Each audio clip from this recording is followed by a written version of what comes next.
All right, welcome everybody. We are going to be talking about the all-in-one loan and what that is, how you might use it, who it's a good fit for, pros and cons, things of that nature, with an account executive, Lisa Marie, with one of the lenders that we work with, and one that the primary one that specializes in this all-in-one loan product.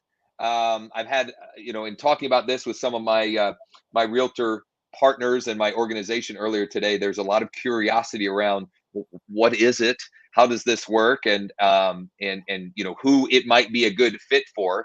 And in fact, we've had some people already on their own accord reach out for more information about all-in-one, and I think we have a couple in process. So Lisa, if you can take us through, I know you've got some presentation and some information that will be super helpful. For those of you who don't know, my name is Josh Schoenly. I am with the Virtual Mortgage Partners team. I'm also with eXp Realty. If this is your first time checking out our channel at Wake Up Real Estate, please subscribe to the channel. And whether you're watching live or after the fact, if you have questions, you can comment below. We'll monitor those both live and after the fact.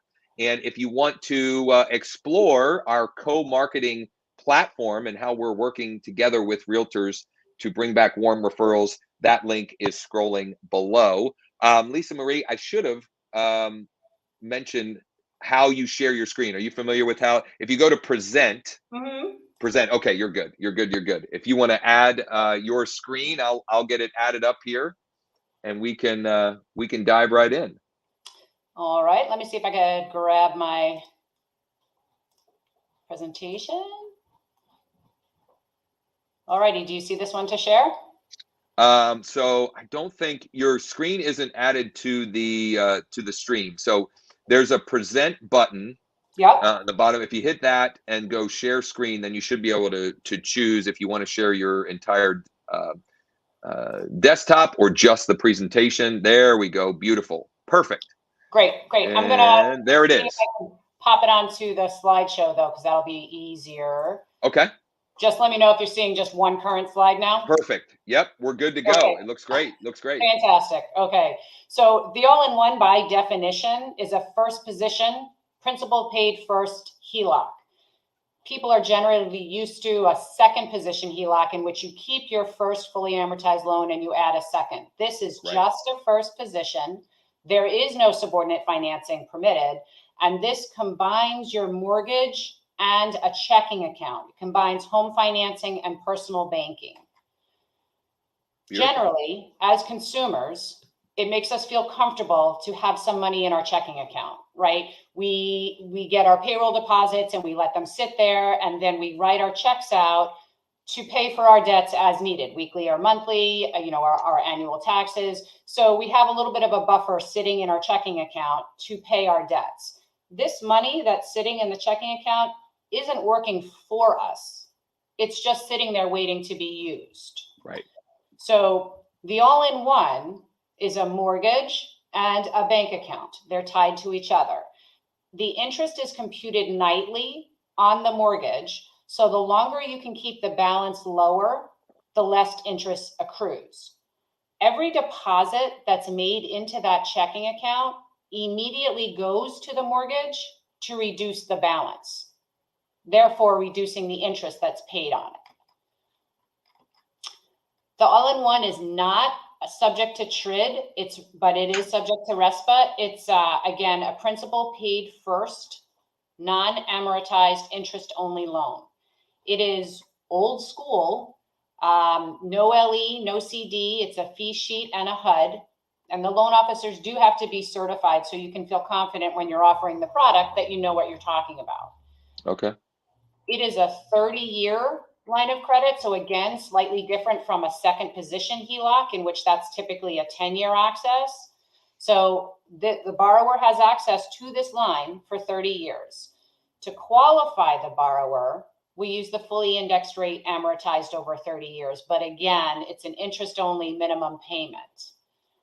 The line of credit is the note loan amount that gets recorded against the property. And as the borrower pays that down, they have access to draw against it again. So to use for a down payment for a different property, or to pay for college education, or to go on a trip. There's really no restriction to the line after you've closed on it. It is based on the one year CMT index plus a margin as far as the rate goes. There's a floor rate for the owner occupied and second homes, which is different than the floor rate for the investment property. Which brings up a point that you can use them on both. Correct. You can use Yes. it. So all occupancies, you can do it on this slide here, primary, second, and investment properties. There are a few states that have some limitations. New York and New Jersey have a LTV limitation. Texas has occupancy limitations, but we are nationwide for it, and it is for all occupancies as a general statement. Right. It is a higher quality borrower that's required for the program. So a 700 minimum credit score, 720 for investment. There's a reserve requirement. There's a DTI restriction. This again is non-TRID. So it's a full manual underwrite. There's no AUS findings that gets run. So there's always an appraisal required. The property has to meet the, specific criteria, a full doc loan. Okay. When people think of traditional mortgages, there's a safe kind of a safety feature feeling to that, right? So for first-time home buyers, you can put 3% down. There's no kind of education required as to how the program works. Everybody knows about a 30-year fixed Fannie Mae loan. So those are some comfortable feelings towards it. But a con of a traditional mortgage is that, as we know, when you do a 30-year fixed mortgage, you're paying interest for like the first 10 years before you really start touching the principal. So therefore, it's an inefficient program for them to build equity in their property. And it's rigid, right? It's fully amortized, so you don't have access to pull cash as needed. And it is expensive. Right? The longer it takes to repay that debt, the more interest you're paying, the more it costs in the long run. So we have a simulator tool that you can compare a fully amortized loan to an to an all-in-one, which would reflect the savings of the interest and the years, which is very significant. So, if you have a financially savvy borrower who doesn't need just the minimum down payment, who is interested in looking forward to potentially purchasing more properties or using their money for them, this is a benefit to them to see the reasoning behind why you would want to use an all-in-one versus a traditional mortgage. And that brings up another point. Mm-hmm. Folks can use it for purchase, or you could refi into this, right? I mean, you can do either or. Yeah. Yep, you certainly can. So that's just a high-level quick shot of the product itself. So I'm open to any questions, or if you have questions, go ahead and comment below, and we'll be happy to address them there. So just to summarize, one of the big benefits for me is liquidity. Correct. Right? If we're on a traditional 30-year fixed mortgage, we don't have that equity is not available to us. We don't have that liquidity of equity, whether we want to put that equity to work in another investment vehicle, or like myself, who has 4 kids and going to be going to college soon, having that availability of funds and liquidity.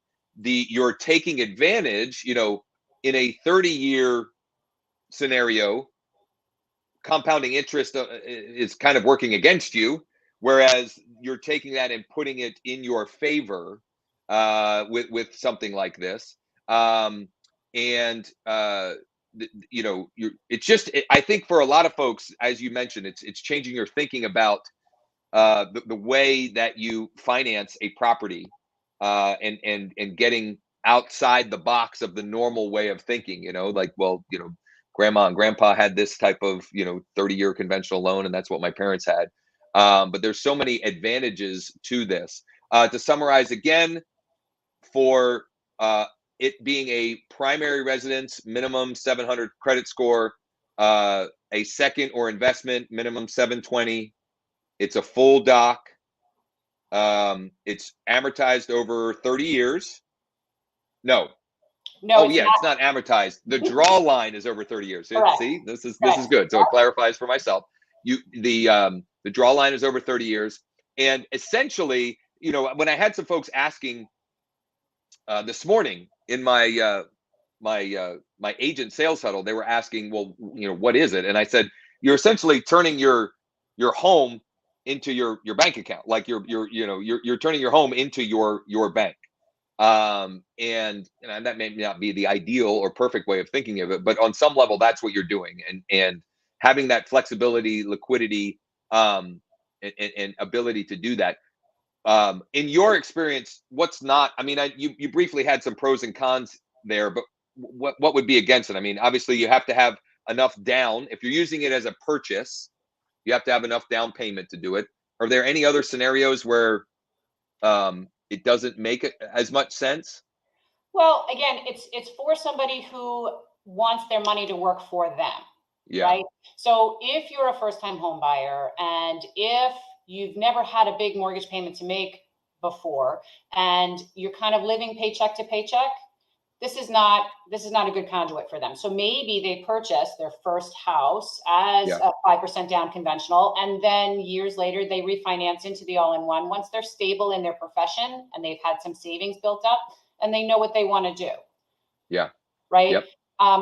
Just a quick point of clarity: the second home, you had said primary residence. Oh yes, I'm sorry. Yep. The second home is also a 700 credit score. It's just investment property that is. Gotcha. So second vacation home type primary scenario is 700. So if you have questions, if you would like to explore more of the finer details of this, if you have a scenario you'd like to run for yourself or one of your clients, any and all of that, you can comment below. You can schedule a time to chat with me at josh15.com and explore any of those options, those questions, etc. We can run scenarios for you. We can get you the link to the calculator that Lisa Marie had mentioned as well. And for those of you who are actively, real estate agents, realtors, etc., you should definitely check out the co-marketing platform and what we're doing with folks on that, which is the link scrolling across the bottom. It's wakeup.realestate/co-marketing. And this program is one way that we can help bring you back warm referrals, having the availability of programs like this to help and serve your clients. And in fact, one of the real estate agents in my team, he's exploring using this on an investment property. Using that to refi. He's got a lot of equity, using that to refi. And then, as you mentioned, with an investment mindset, be able to use that liquidity to acquire another asset, in his case, another rental property, and leverage that out. But do so in a way that is more flexible and maintains that liquidity. So thanks so much for your time and your expertise today. Hopefully this opens some eyes and minds of our listeners, and we hope to be bringing you some clients here in the very near future. Sure thing. That'd be great. Thanks, Josh. All right. Thanks so much.